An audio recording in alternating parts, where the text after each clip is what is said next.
Chang Group presents TCG News, a monthly review of the Southwest Florida real estate market.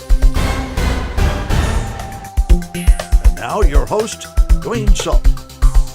Hello and welcome to TCG News, a monthly review of the previous month's top real estate stories in Southwest Florida. This month, we're covering the months of June and July. Our lead story, flipping. During the height of the real estate downturn, many homes fell into foreclosure in Southwest Florida. They were quickly snapped up by investors at bargain prices, renovated if necessary, and then placed back on the market and resold at a higher price. This practice is known as flipping. Although not quite as prevalent as a few years back, the practice continues today. In fact, the real estate data company RealtyTrack released a report in June identifying the top metropolitan areas in the country with the highest number of home flips in the past year. And Punta Gorda came in at number 18. RealtyTrack defines a flip as any property sold during the past year that previously sold within 6 months. According to RealtyTrack, there were 1,056 flips in the Punta Gorda area at an average purchase price of $116,597 and an average selling price of $131,011 for a 12.4% gross return on investment. One Southwest Florida business known for buying foreclosed homes, renovating them, and then returning them back to the market to be resold is the Chang Group. So we asked Jacqueline Chang, the founder and owner of the company, what the current status of flipping homes is in Southwest Florida. Volume-wise, flipping is down considerably. It's from the heyday, from the 2005 era, when it was over 100,000 houses being flipped every year. We're significantly lower, but much higher than the crash in 2008. The key is to buy it right.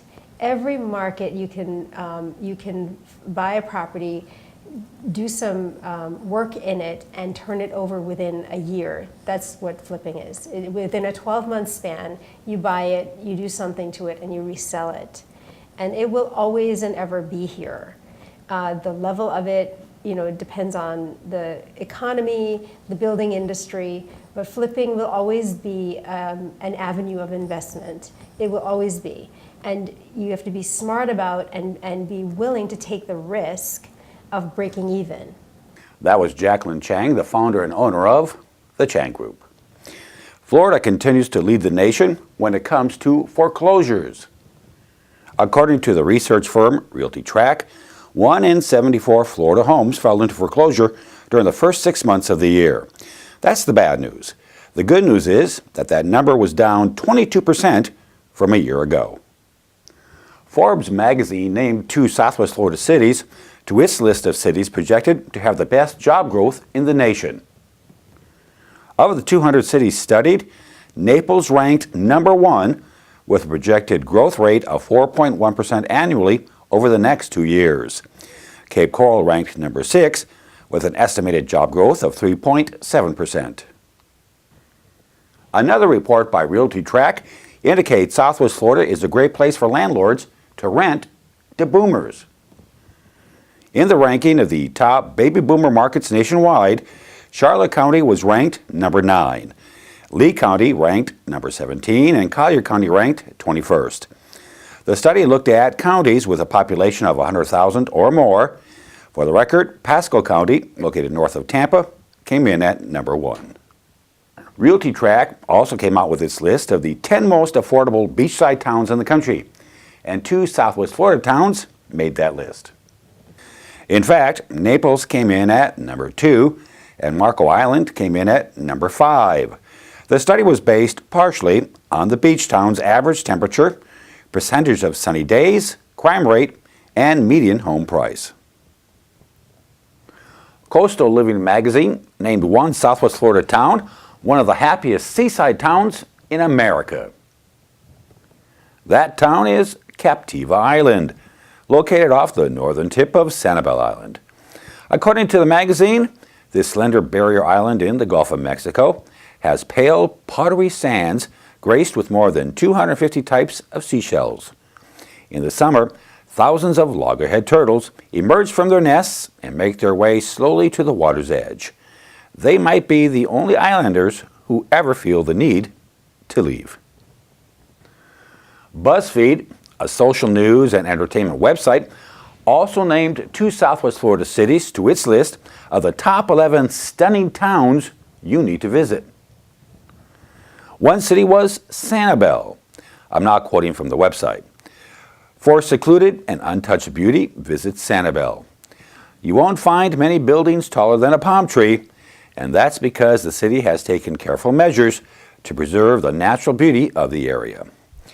The other city was Fort Myers. Again quoting, "For underrated history and serene beaches, check out Fort Myers. The historic district is quaint and lined with hip bars, galleries, and plenty of trendy restaurants. The real highlights, though, are the winter homes of Thomas Edison and Henry Ford, both of which are still intact and worth the trip." The readers of USA Today also voted their top 10 favorite romantic getaways in North America, and one Southwest Florida city made that list. Coming in at number 6 was Naples. Here's what the article said. With its tropical, walkable downtown, beautiful sunsets from the west-facing pier, and a plethora of water sports, sunny Naples, Florida is made for romance. And who can argue with that? Every month we take a tour of a for-sale home in Southwest Florida. This month we're going to tour a 3-bedroom, 2-bath Cape Coral home with a canal view. This newly renovated home is located just west of Country Club Boulevard between Cape Coral Parkway and Veterans Parkway. As you step into the home, you get an immediate view of the tiled living area. In fact, all rooms except for bedrooms have tile. The living room measures 14 by 13 feet, has a ceiling fan and light, and 3 sets of windows that overlook the front yard. The cathedral ceiling makes the room feel very spacious since it measures 11.5 feet at its peak. Just beyond the living room is the dining area with a set of sliding glass doors that lead out to a large screen-enclosed patio. The kitchen can only be described as a chef's delight, since it has plenty of room to move in, plenty of countertop space, and plenty of cabinets. A doorway between the living room and dining rooms leads to the carpeted master retreat. The bedroom measures 14 by 12 feet and has a set of sliding glass doors that lead out to that screen-enclosed back porch. The master bath, with a private water closet, has a step-down shower with a skylight. Returning near the kitchen, a 16-foot-long hallway leads to the 2 carpeted guest bedrooms and bath.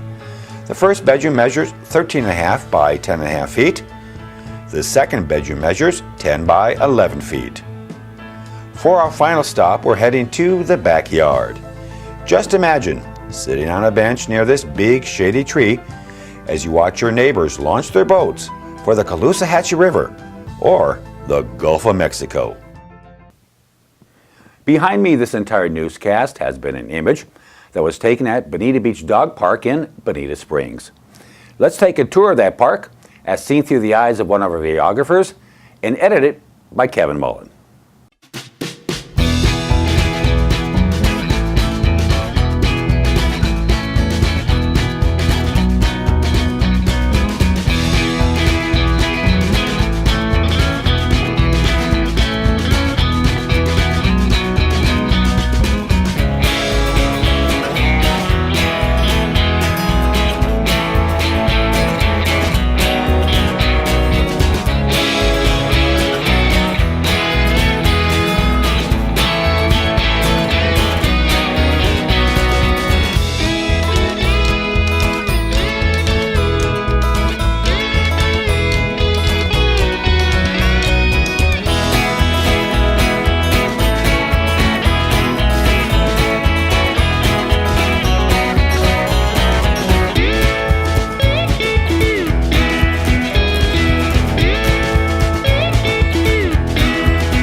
Everyone needs their own piece of waterfront paradise, even man's best friend.